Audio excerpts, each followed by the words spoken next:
Oi, gente, tudo bem? Oi, gente. Hoje a gente vai falar de um livro muito bom, que vai virar filme, Sim. que é O Jogador Número 1, do Ernest Cline.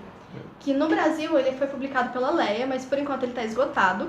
Vou colocar a imagem dele aqui, porque alguém esqueceu, sabe? De trazer o livro. Desculpa. E é dele, ele me emprestou, então, né?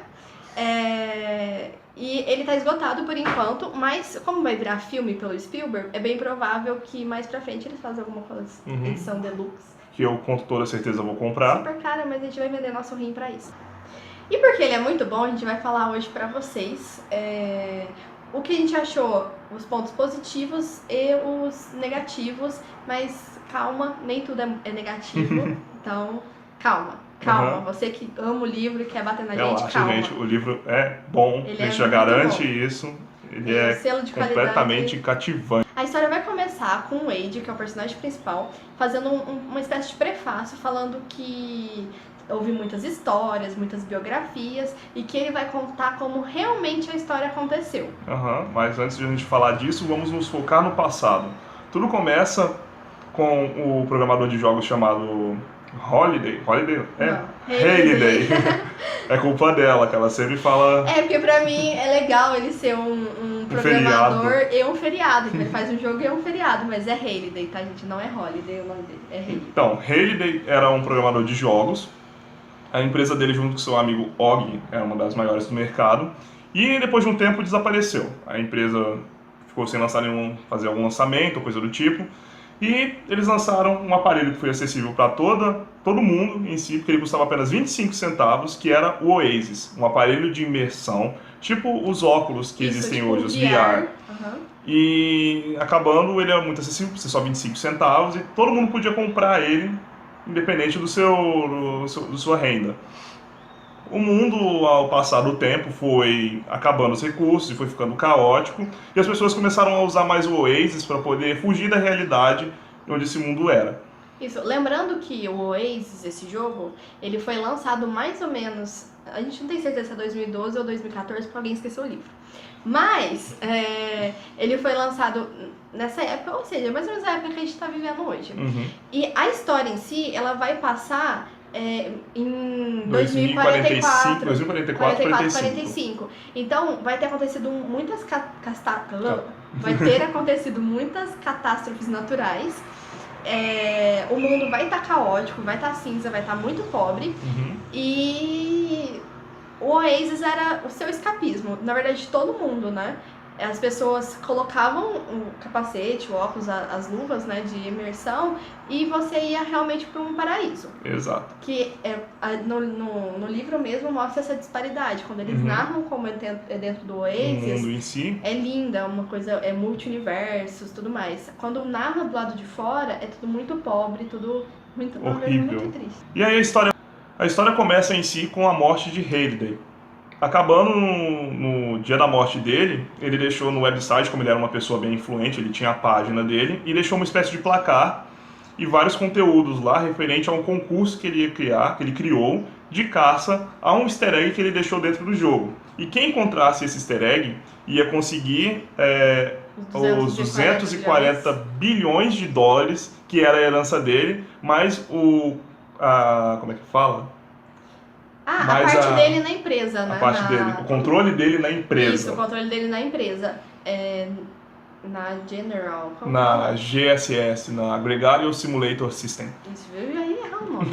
Então ia deixar os direitos da pessoa sobre a empresa e todo o dinheiro, né? Possível muito dinheiro possível dele.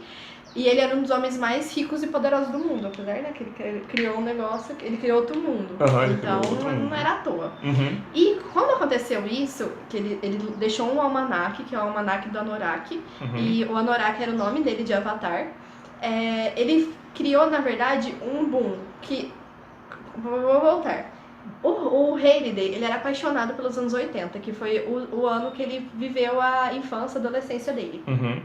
Por conta disso, quando ele faz a caçada ao easter egg, ele deixa várias informações nesse almanaque para as pessoas fazerem download, das coisas que ele amava e que ele gostava, que era tudo referente aos anos 80. E acabando nos anos 80, voltou Sim. com força naquele mundo Então, dentro do Oasis. Estava vivendo em 2044, 2049, quando ele morreu mais ou menos.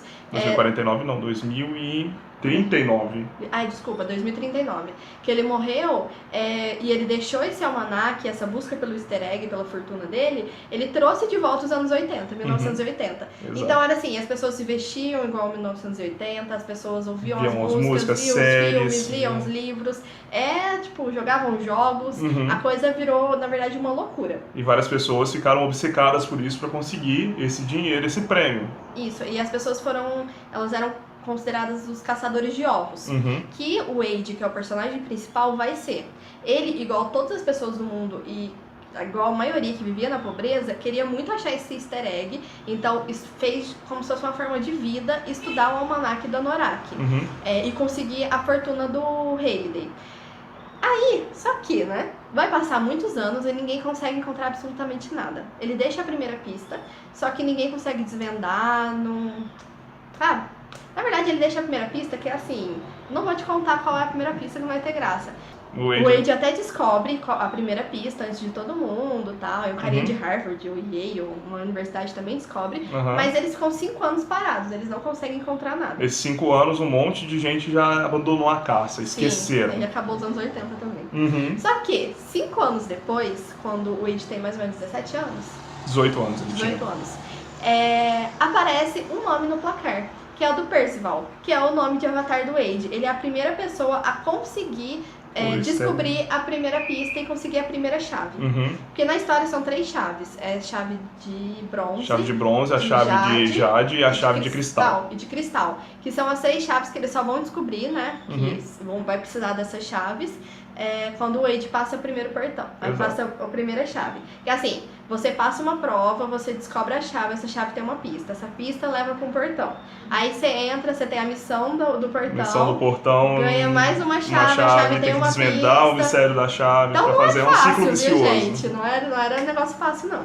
A história é basicamente isso, não tem mais o que acrescentar. A gente pode pegar e falar também. Não queremos dar spoiler, porque a história é muito boa, vocês não vão querer receber spoiler, vocês vão querer matar ele. Exato, a história ela é bem rica. Tanto é que uma das coisas mais interessantes dela é a forma que ela foi escrita. É uma narrativa interessante. Sim, e é uma narrativa em primeira pessoa, o Wade tá contando a história dele, mas não é tipo assim, enquanto está acontecendo os acontecimentos, ficou muito bonita essa frase, mas enquanto está acontecendo a história, ele tá narrando, é como se eu estivesse narrando hoje, as coisas vão acontecendo.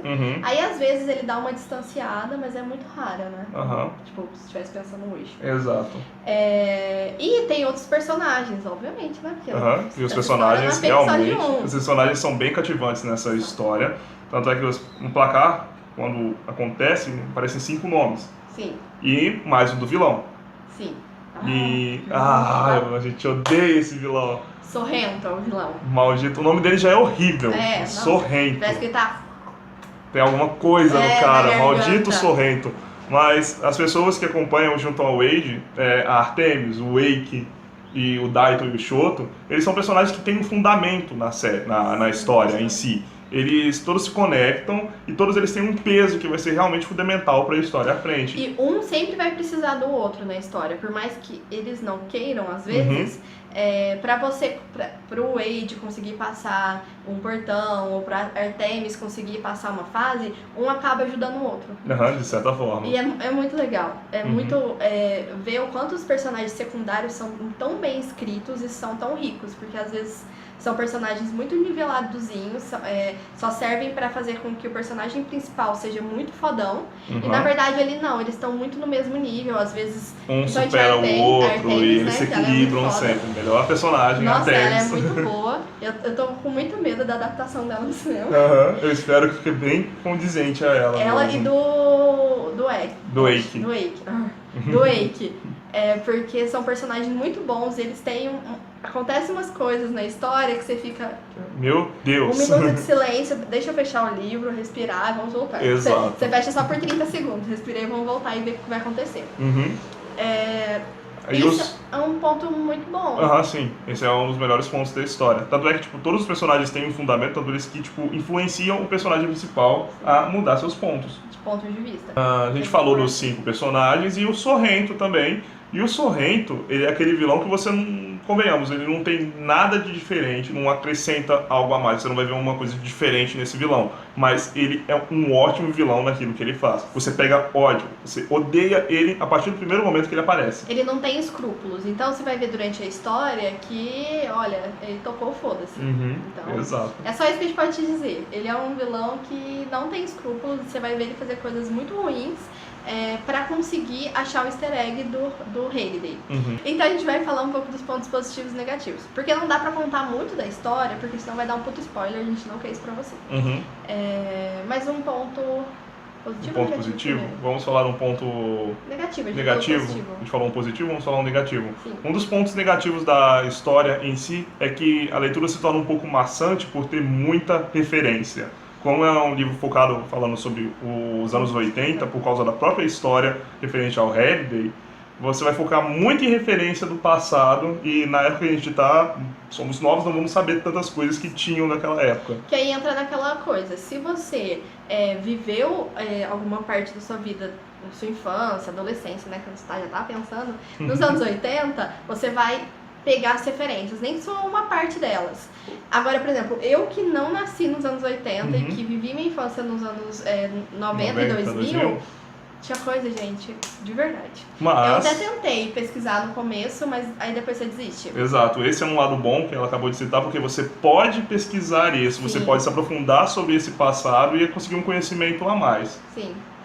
Gente, né? Você consegue ir atrás e você consegue ver os filmes. Dá pra colocar no Netflix, fazer uma playlist anos 80, sabe? Acabando, a leitura fica meio assim, porque, uma referência. Tem que parar pra anotar pra poder caçar mais tarde. Isso se torna um pouquinho... quiser. Porque eu, por exemplo, não fiz isso e não me atrapalhou no andamento da história.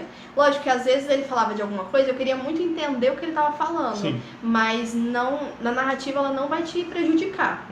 O que faz ser um lado bom ou ruim. Se você tem paciência de pesquisar, ir atrás, e pegar um pouquinho mais de tempo para perder um pouco mais de tempo antes da leitura, você vai conseguir ter uma história bem mais rica. Sim. Se você não tem essa paciência igual eu, mas se eu quero ler de novo depois que eu pegar essas referências, você vai ficar um pouco cansado. Às vezes eles têm até nota de rodapé, alguma coisa explicativa, mas é tanta referência que até uma parte do livro para. Aí ele desiste. Ele vou colocar mais referências, não sei se procura. Que é muita explicação. Sim, é muita coisa pra explicar, porque é o tempo todo, anos 80, gente, é o tempo todo.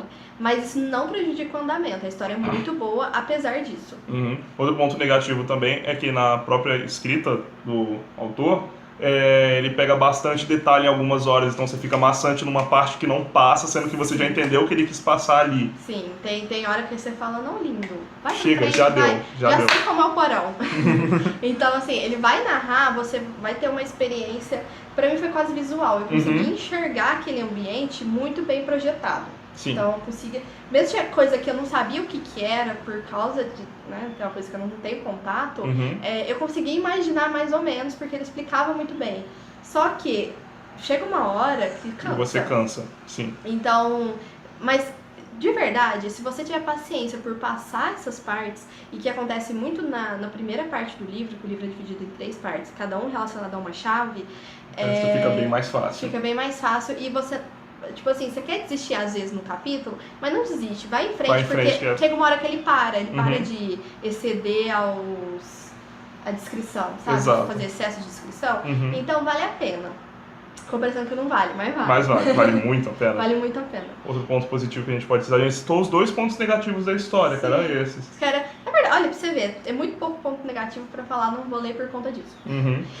O bom do livro é que a história é realmente cativante também. É cativante. Ela te prende do início ao fim, mesmo que tenha esses detalhes de escrita que seja um pouquinho mais maçantes e tal, mas a partir do primeiro momento que você vai ler, por a leitura ser simples e até as descrições ele ser simples, só que bastante detalhada, você vai se prendendo mais e mais no livro e vai ficando instigado. E você consegue, ele escreve de um jeito que te coloca muito próximo da história. Então, por mais que seja 2044, 2045, que é os 2 anos que passa a história, você você consegue enxergar o personagem, você consegue enxergar o mundo dele. Sabe quando uma coisa é tão distópica que você fala, putz, não consigo nem imaginar o que ele tá descrevendo? Não é assim. Por mais que o Oasis seja uma coisa surreal, você consegue imaginar, é uma coisa muito próxima, eu acho que do leitor. Então faz com que o livro seja muito bom. Eu acho que é por isso que eles quiseram adaptar, porque é muito, sei lá, é uma realidade muito próxima e você quer colocar isso no cinema. Sim. E esses foram os pontos positivos e negativos que a gente citou do livro. Realmente recomendamos esse livro para vocês, caso vocês queiram realmente viajar, ir para outro universo, encarar uma história totalmente diferente e cativante. Muito, muito bom, vale muito a pena. Leia o livro antes de sair o filme. É sempre bom você ler e falar, nossa, colocaram aquilo, nossa, não colocaram. Pra você pegar as referências. Pra você pegar as referências e depois você realmente ver se o que você imaginou, se você é igual eu, que não nasceu naquela época e não sabe o que é, se o que você imaginou era realmente daquele jeito. É muito bom, muito legal, eu acho. É uma experiência muito boa. Sim. Então foi isso. Se você gostou, curta o vídeo, curta nossa página no Facebook, a página no Instagram, que eu vou colocar tudo aqui embaixo, na descrição do vídeo. E comente, compartilhe pra ajudar a gente e pra fazer com que mais gente goste também do Jogador Número 1, que a gente fala muito. Bom, então é isso, gente. Até o próximo vídeo. Tchau.